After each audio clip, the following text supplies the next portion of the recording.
Where'd you get that cape? That is privileged information. Thank you very much. Oh, whoa, Hands okay. up, hands up. You got any money on? Any money in your pockets there, bud?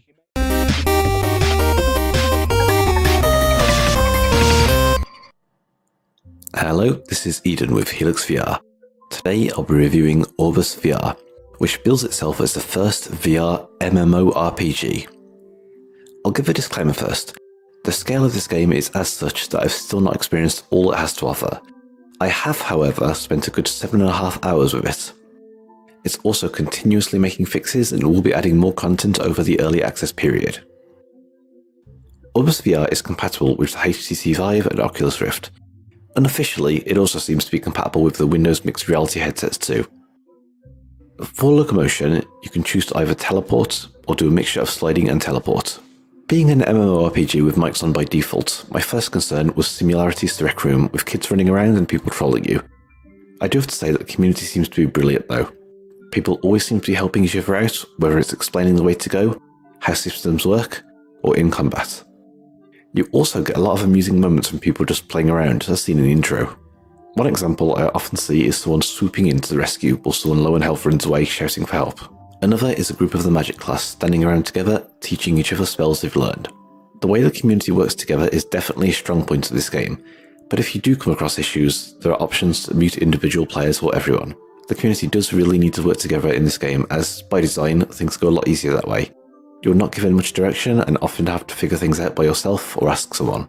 The game plays as a standard MMORPG in many ways. You will go about, whether by yourself or with friends, and complete quests. There are story-related quests which give you a sense of progression, as well as more standard quests such as kill 30 of a type of enemy. One thing which makes it feel different than a standard MMORPG is the combat. We're not just selecting things from a menu or clicking on an enemy. You'll actually be swinging a sword, aiming and shooting, or casting a spell. The combat in this game feels genuinely fun, so it doesn't feel like you're grinding away so much. There are currently 4 classes and there may be more in the future. At the moment it's Warrior, Ranger, Musketeer and Rune Mage. Each class has their own level and you can hot swap between classes just by changing equipment. The Warrior is armed with a sword and shields and is a tank character. They need to have good timing to block the enemy attacks. A Warrior can just swing his sword at the enemy, but will have more success swinging it in certain patterns to activate skills. The Ranger is the standard archer. As well as firing basic arrows, they can choose to fire poison arrows, piercing arrows, fire arrows, spread arrows and darkness arrows. There's also the ability to charge a shot. The Musketeer, surprisingly, acts like a support class. For combat they use a gun and they can load special orbs to give a variety of effects. These effects include healing, buffs and debuffs. Now the Rune Mage is probably the most unique of the classes. Players cannot access this class without completing a quest first. Rune Mages can cast a variety of spells from the standard fireball to a spell that changes the enemy into a chicken temporarily. They can also cast rituals, which consume items but can open portals or resurrect a player. The catch to this is that it's an incredibly difficult class to learn. Spells are activated by drawing the runes in the air with your wand, similar to Tilt Brush. It's difficult to draw runes accurately normally, never mind under enemy attack. Some of the best players claim to be able to do this with near perfect accuracy, but starting players may be close to 10% accuracy depending on the spell. It's a very interesting method to cast spells. Now graphically, OrbusVR seems to be one of those love it or hate it games. It's all well put together and I like it myself, but I'll ask you to see whether you enjoy the style yourself. The game's sound is nice, but I find other people's voices come out too quietly sometimes and it sometimes breaks up. When comparing someone's voice in-game to their voice on the same mic on Discord, it's much louder and clearer on Discord. It's not to the point that it causes a problem, but it could be improved. The game isn't without its issues, unfortunately.